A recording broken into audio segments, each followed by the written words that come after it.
Just gonna get her connected. And joining us live here today, Gabriella Wood. Welcome to the programming, ma'am. Welcome and congratulations on making it to the Tokyo Olympics this year. Thank you. Thank you for having me. I'd like to introduce us to your trainer as well. This is Lee Calder, and he's my coach. Hiya. What's up, Lee? Good. How are you? Good. And how's everything going over there between getting ready for Japan? It's going good, as well as can be. Gabby's quite fit, ready to go. Our body's getting stronger. We've got a good team. We've got a good physio. We've got a good strength and conditioning coach, and good training partners for her to try and prepare her as best we possibly can. That's good to hear. So, just give us a little intro into yourself, Gabriella. For those who may not know a lot about you.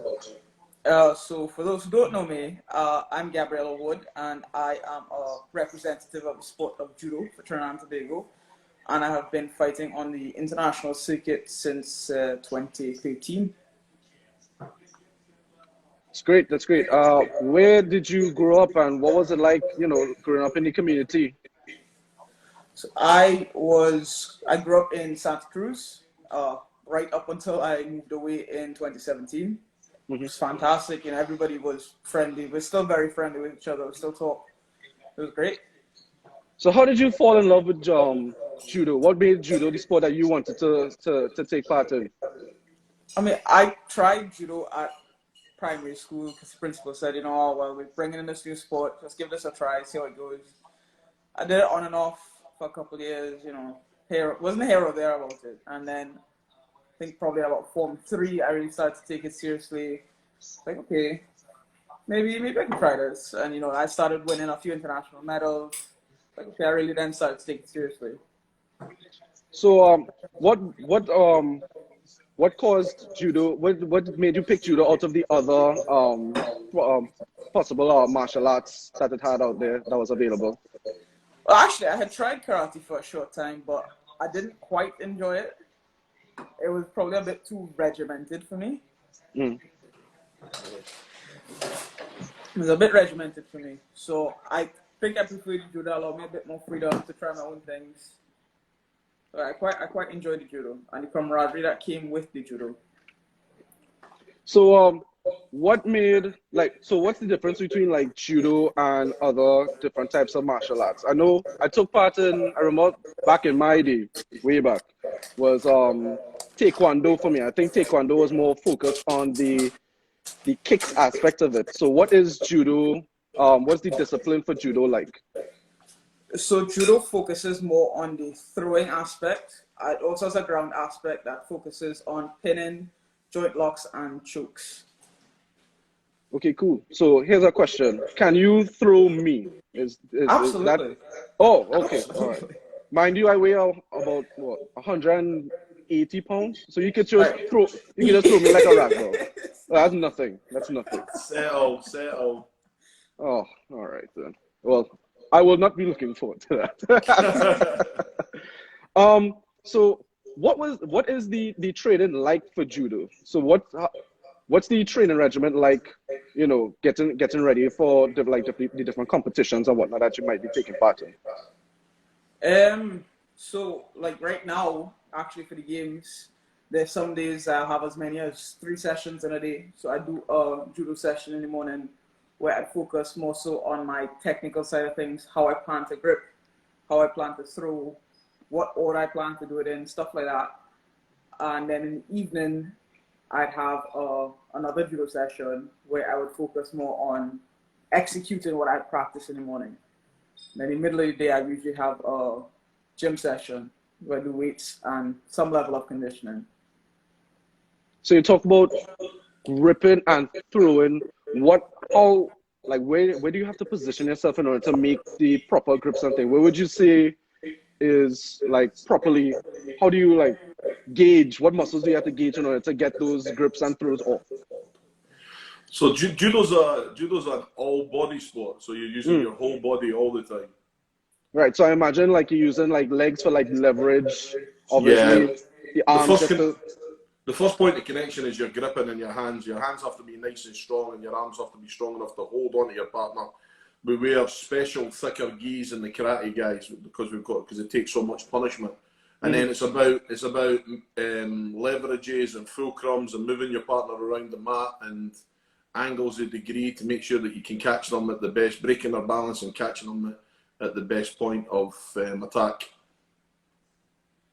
So, just to go away from judo a little bit, what was school life for you growing up, Gabriella? What school did you attend? So I went to primary school. I went to Maria Junior Grade School. I mean, I was bullied quite a bit growing up, probably straight up into maybe even Form 5 as far as. But, you know, judo, I always had judo as a thing that I could go, okay, get some man golf. I'm not going to beat anybody up at school, obviously. So I was always a bigger kid. So if I was to hit anybody, it always was my fault instantly. So I would take it that nobody gave you any sort of trouble growing up in school? Not until I hit secondary school. In the first few years, yeah, I took some bullying in the first few years, definitely. But now people know not to mess with Gabriella because she could just throw you from Santa Cruz all the way down to Port of Spain. Easy.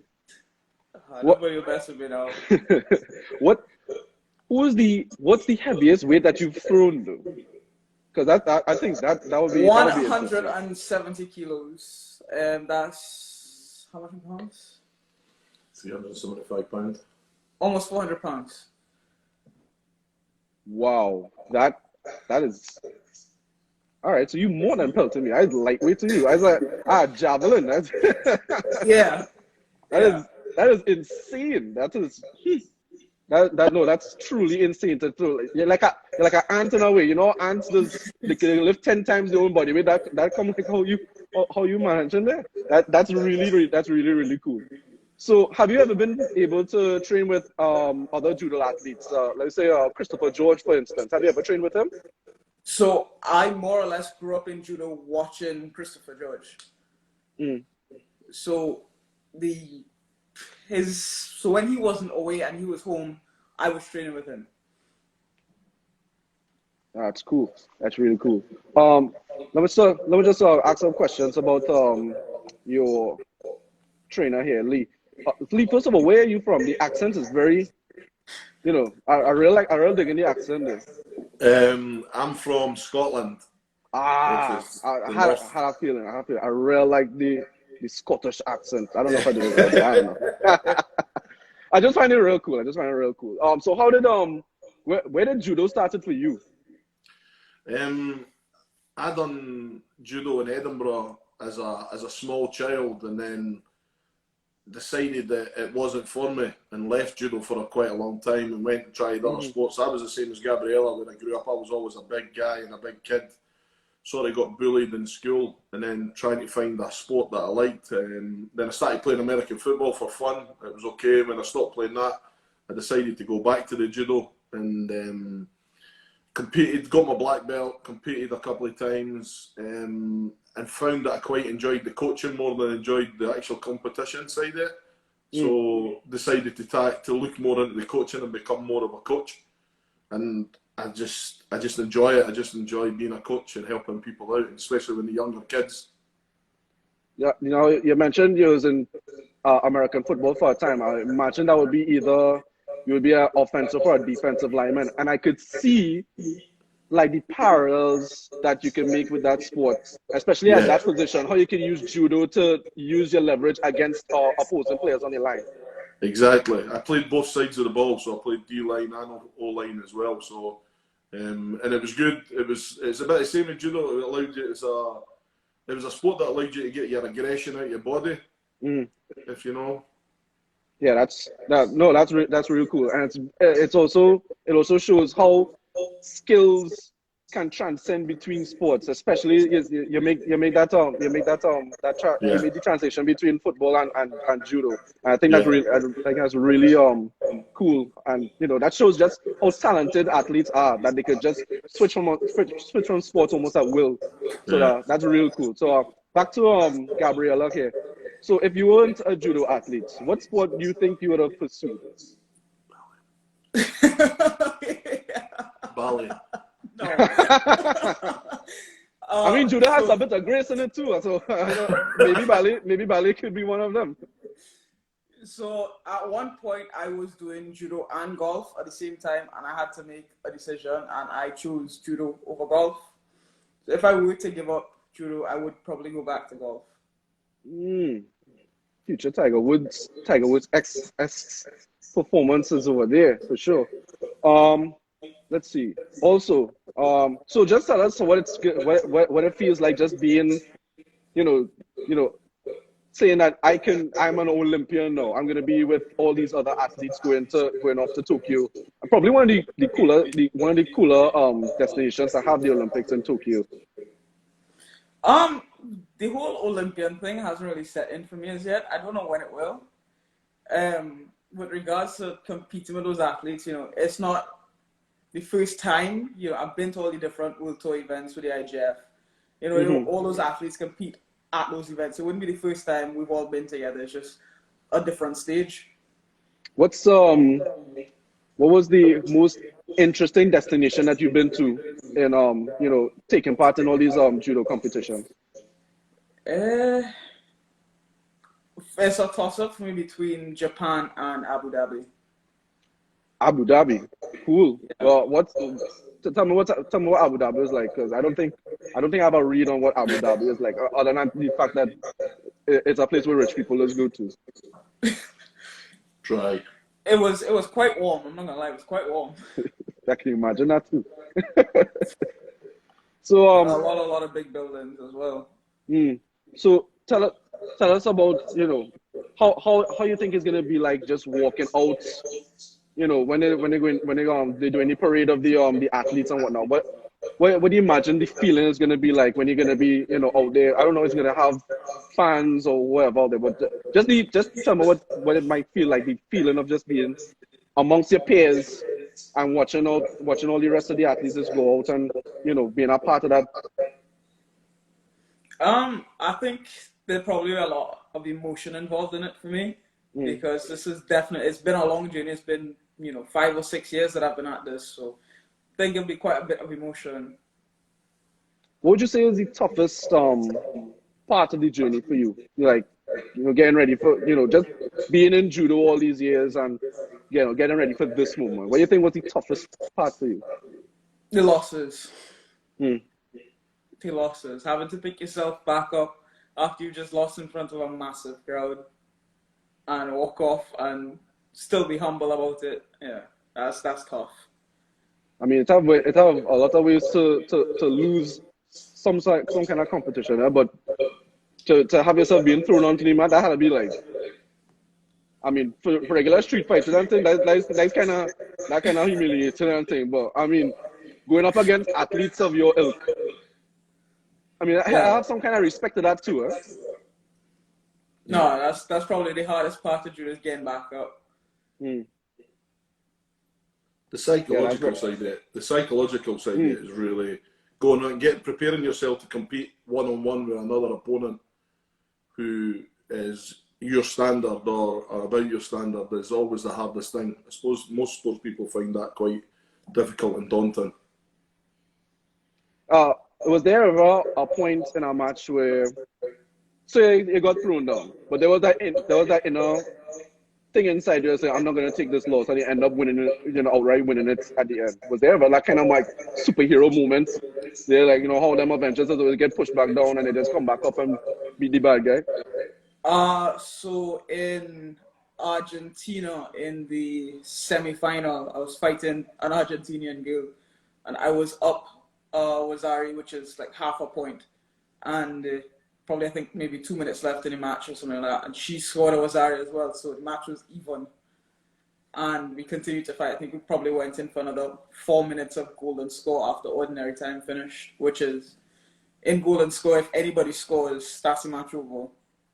I eventually, I think maybe 5 or 6 minutes into golden score, was able to score for Wazari and won the match. That sounds like a war. It was. It sounds like one of those, like, not I don't know if you watch anime, but like Naruto versus Sasuke battles, the Spider-Man versus Green Goblin kind of battles. That sound real cool.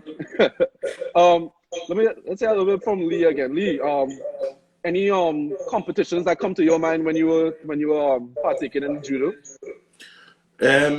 For me, no. For all my children do judo as well. I've got my two oldest sons are black belts, and my daughter's a black belt, and I've got a younger son who's a blue belt. But for my older sons, they've far exceeded anything that I've done competitive wise for their country. They've all fought for Great Britain. My oldest son, Reece, he's taken a bronze medal at a European Open, which was a fantastic result. And the best thing that I've ever done as a coach, except for taking Gabriella when I was in Abu Dhabi in Germany and that in Paris with Gabriella, is walking my son out in Glasgow to a 5,000 crowd shouting his name, which was phenomenal. You know. Can you imagine? That's like almost like gladiator match like that. That sounds real cool. So you say your family, almost everybody in your family have some sort of belt. Like you have three children at the top with the black belt, and you have one at blue. So nobody wants smoke with your family. Nah, even my wife's a blue belt. She was a blue belt. She did judo as well, so. Yeah, it have no fight. It have no sort of fighting going on against that family. Has there any been like in-house battles? There's always in-house battles between my two oldest boys because they are close together. So one's 27, one's 23. My oldest one doesn't compete anymore. He's just trains now, but his younger brother competes and is still quite competitive. So he's currently he's British #1 and under 100 British champion, and hopefully he'll be going to the Commonwealth Games next year to represent Scotland if possible in his category. That's great. By chance, who will win? You or the wife? Oh, the wife always. I know my place. Very good answer. We have a couple of questions from the chat. We have Jabari JBHP. I don't know. Question for the coach: what would he say is the top quality he feels has allowed for Gabby to reach this point? I don't know if you understand that question. What would he say is the top quality he feels has allowed for Gabby to reach this point? So what's the greatest quality that helped her become the judo fighter that she is? There's a couple of points. It would probably be, one is her desire to succeed, to do what she set out to do. You know, to keep like she says, every time you go to a competition and you don't get the result you want to get, to come back and to do it all over again is the hardest thing in the world. And the other thing I would say is, for me, lots of people look at like larger athletes and think that they're lazy and they eat too much and not really into it. But training, her work ethic is fantastic. When she's asked to do something, she does it to 100% of her ability, and she turns up whenever she's told, wherever she's told, and trains at 100% all the time. That's exactly. It don't matter the size of the athlete. You know, each athlete, doesn't matter the build or whatnot. The feats that they could do on a physical level. It's just really, really astounding. It does, and like I said, tall, short, stocky, small, don't matter. As long as you exceed in any sport that you could at the highest ability, it always should have some sort of praise to it. As long as you give 100% of you can't be asked for any more. Also, you talked about eating, right? So that brings me to nutrition. How important is nutrition? Obviously, we know nutrition is important always in any athletes, especially diets and whatnot. But what does the diet consist of for a judo athlete? And any one of you could answer this. I think it's different for every. Gabby's in a category that it's not really weight controlled. It's anybody over 100 kilos or over 78 kilos. Sorry, Gab in the female section. They can be any weight at all, but it's still really important that they watch their diet as well and maintain what they're eating. It's not like they can just go huff what they want when they want and just gorge themselves. It doesn't work that way, because they've still got to be athletic enough to move. And most of the other guys are really, in the other categories, they're really spot on with their weight categories, because they have to be at a certain weight. It's like a boxer, or they have to be on weight on that day when they're competing as well. Do you agree? Yeah, I agree with you. Right. Also, for the guys that are watching, our fans, you could also post your questions, and we'll try to get to as many of them as we can throughout the course of the interview as well.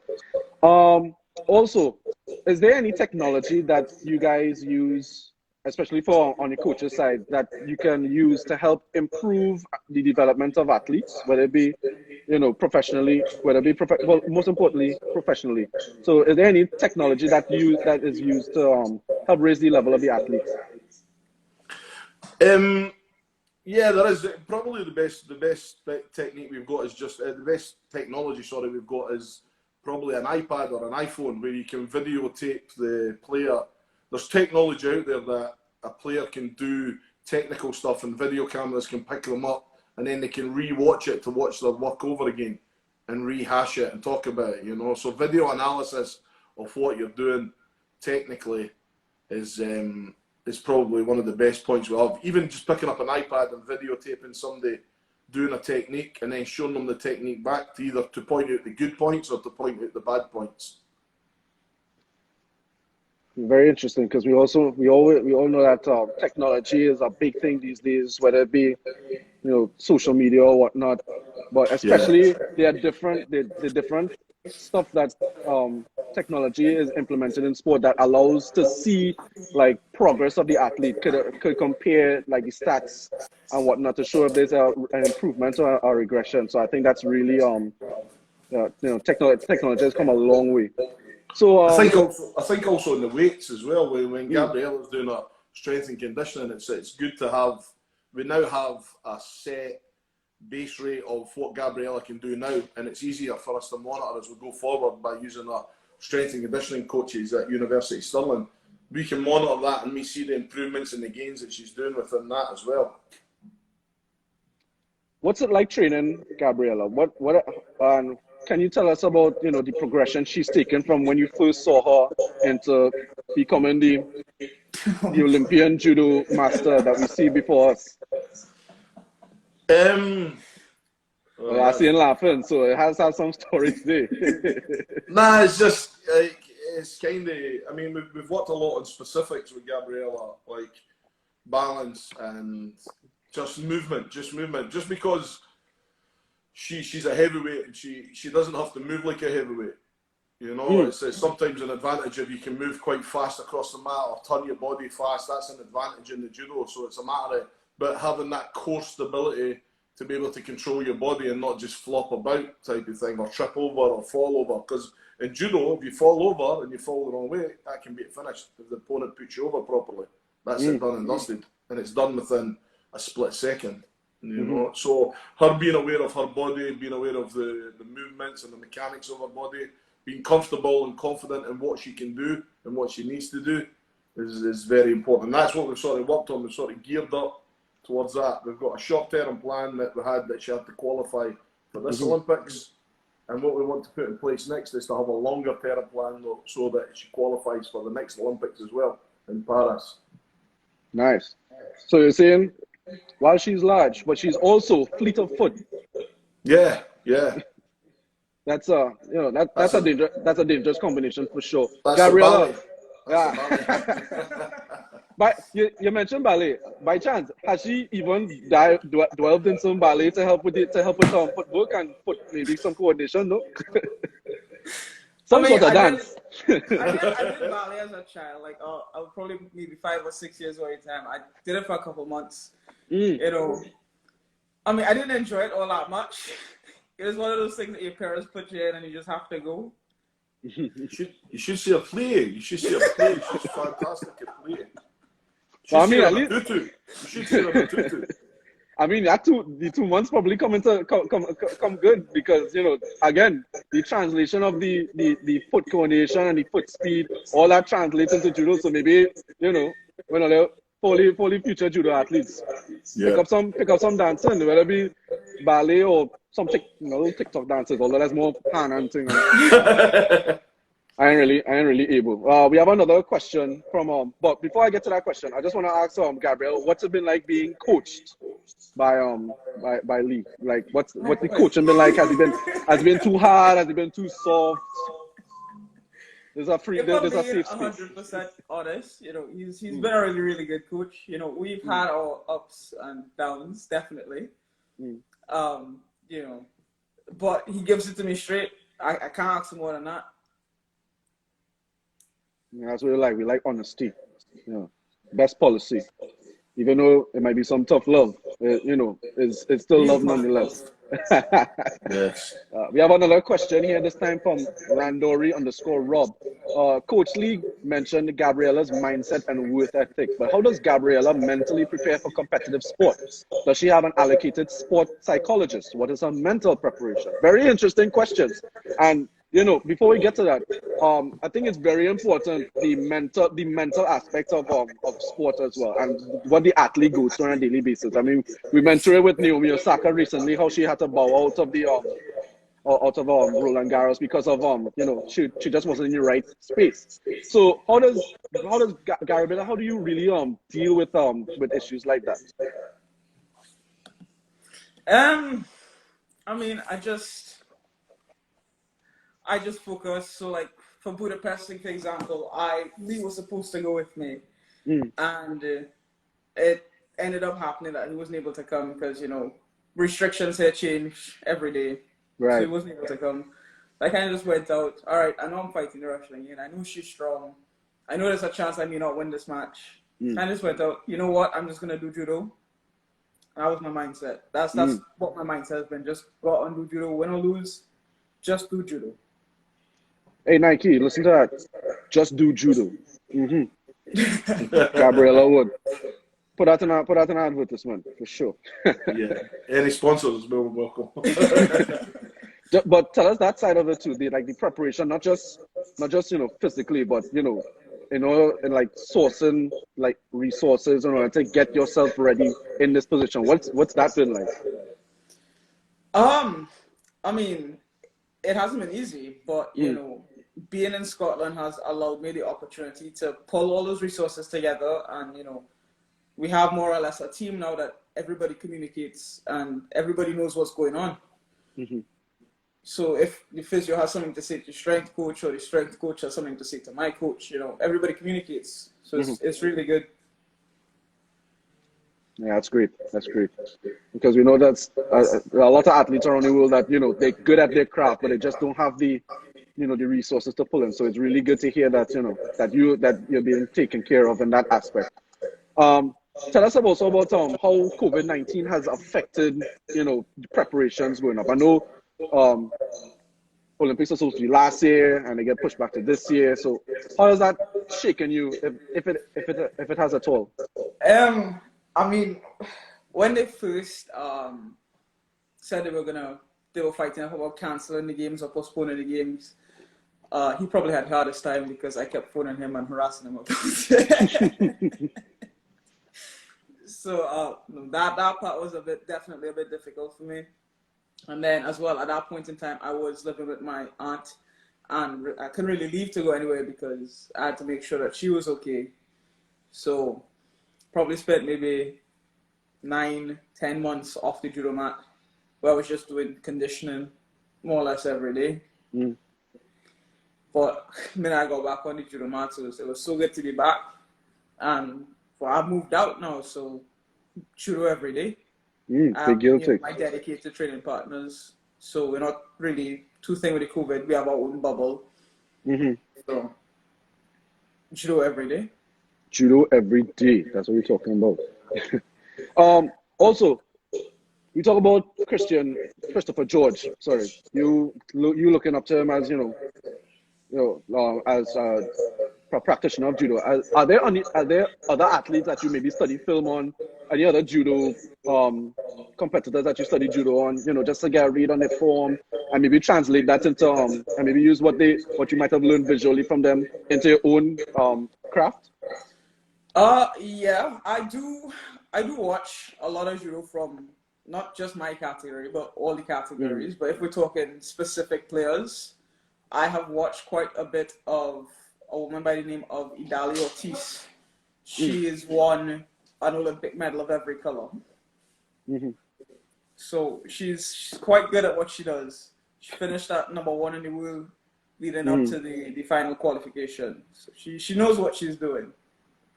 I've had the opportunity to fight her twice at the semi-final in the Pan American Games and the CAC Games. And And that's where technology comes in fantastic now, that when we know who Gabby's fighting, we can go watch a video of that fighter and create a game plan against that fighter if we watch them. If we watch them, but it's always good to study from the best, so you can learn from the best, and you can possibly beat the best too. Randori Rob, again, he has another question. Who is Gabby's favorite training partner? Oh no! Oh no! Rob is asking tough questions here, man. We hear he asking important questions. He's asking tough questions, man. I mean, I can't say I have a favorite. Kaylin and Reese. And if I leave out Kelsey here, she will not ever speak to me again. They've all been very good to me. I'm not gonna lie, they've all been very good to me. I can't choose a favorite. She can't choose a favorite, but Kaylin's a training partner. By chance, have you guys battled it out? Easy, I'd leather her. She wouldn't even stand a chance. But that's the thing, right? So long as I survive the first 2 minutes, I'll be all right. Oh! Yes, that's what we like. Yes. Listen, if she gets on the ground with me and I get her in nail she's done. Very nice, very nice. By chance, I don't know if judo looks like wrestling, but if it does, or like boxing, if there was a stage entrance song for Gabriella Wood, what would that song be?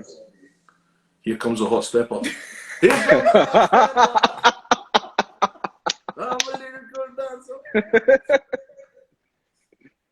Good one. What do you think? What do you think, Gabriella? I think you could be right. You got to come and dance in the nails and that. Here comes the hot stepper. Maybe I'd like to move it from the Madagascar movie. She could come down in a tutu like a ballerina.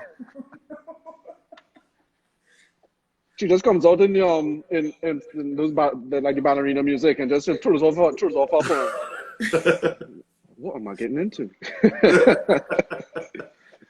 So let's say during lockdown, between the two of you, have you guys, apart from working out tirelessly every single day, probably that gets boring every now and again, have you picked up any secret skills during between 2020 and now? No. A life, when you're a judo player or a judo coach, I think your life is just judo. That's it. It's just judo. When you can't do it, you're watching it. When you can't watch it, you're listening to something about it, or you're reading books about something, or it's just like studying your opponents, watching what you're doing, trying to do online training. So probably it's just more judo that we've done, isn't it? Eat, sleep, judo, repeat. Yeah. I think most judo players are the same as that as well. That's exactly what they do. They're that dedicated to their sport. Yeah, it's we have no qualms with that. I mean, once you're into the sport that it is, you're doing everything that you could to get to the top of it, to get to the top of the food chain. We had a number of athletes, tell us they pick up cooking, watching some different shows. Some of them started blogs. By chance, you guys have any blogs between you and Gabriella? Maybe we can make a show out of it. There you go. I've been on a couple of podcasts in Britain, but you've not really, have you? No, I haven't. No. Do you think it'd be a good interview? Should start that, the Gabby and Lee show. Yeah, the Gabby and Gabby Lee show. That'd be the entertainment. Gabby would be the serious side of it, and that'd be the funny side of it. Oh, he's a massive goofball, like.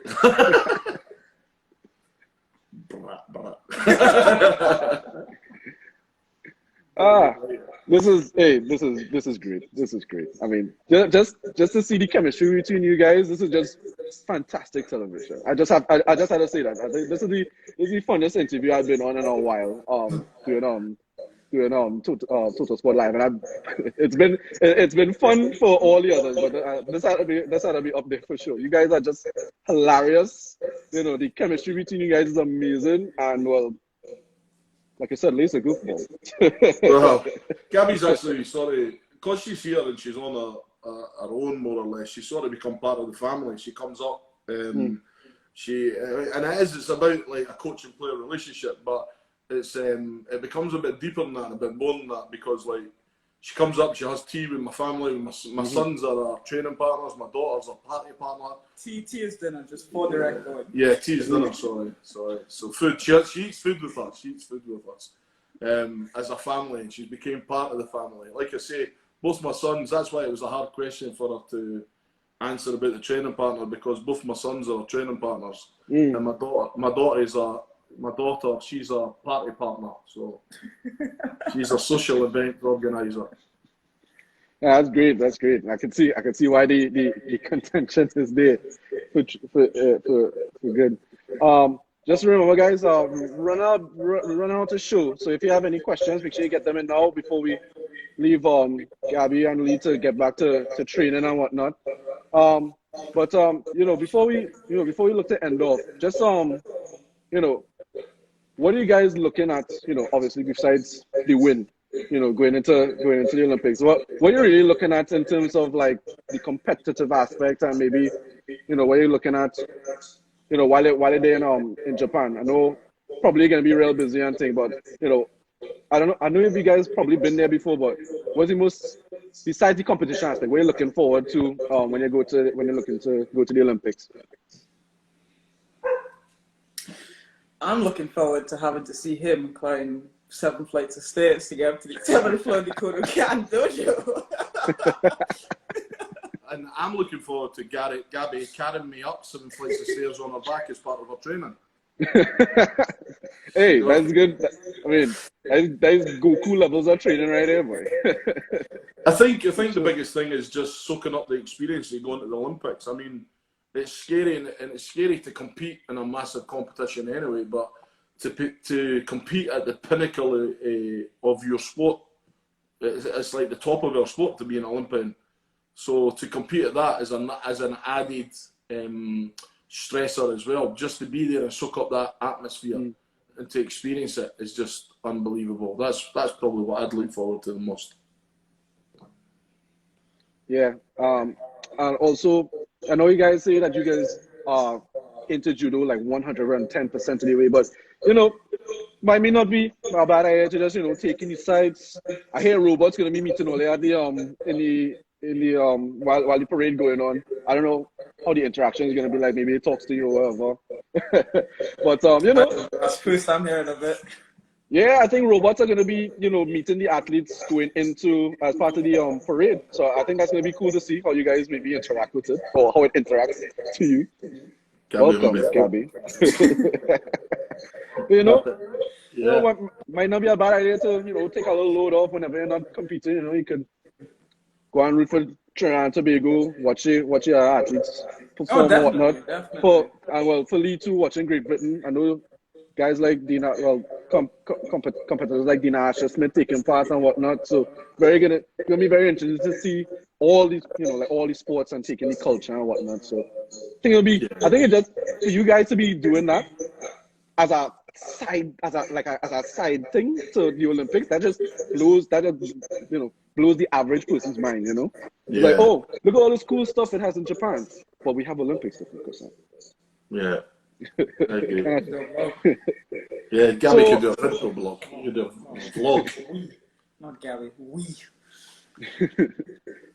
So we're just about ready to wrap up. Before we go, I'd just like to thank Lee and Gabriella Wood for taking part in this interview with us. Anything you guys like to say before we leave?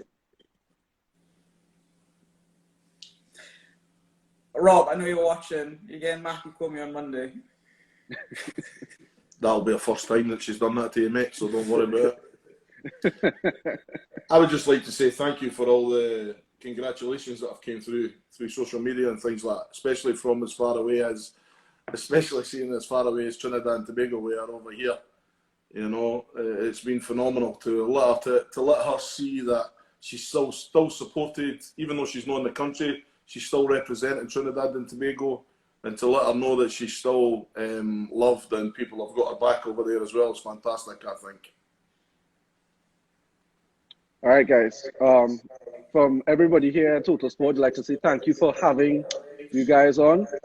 Congratulations once again, Gabriella, for making it to the Olympics, and we wish you nothing but success going forward in the Olympics and afterwards as well.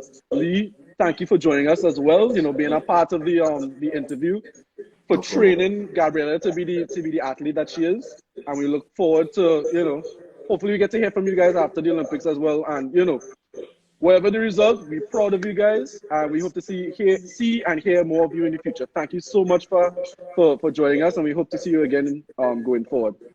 Thank you. Thank you for having us. All right, thank you guys. Until next time. Cheers. Cheers.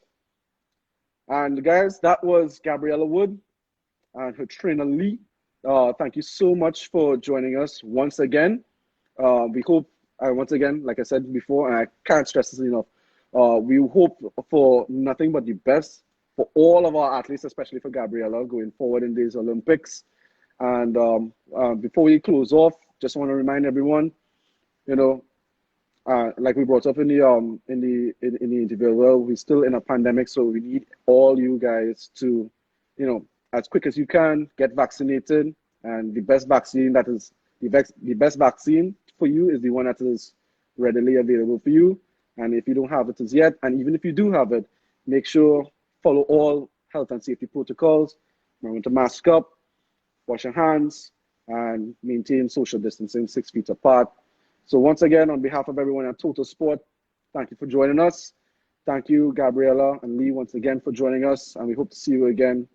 I hope to hear from you again, and good luck to all of our athletes going into Tokyo 2020. I'm Andy Quintal, and that's been Total Sport Live.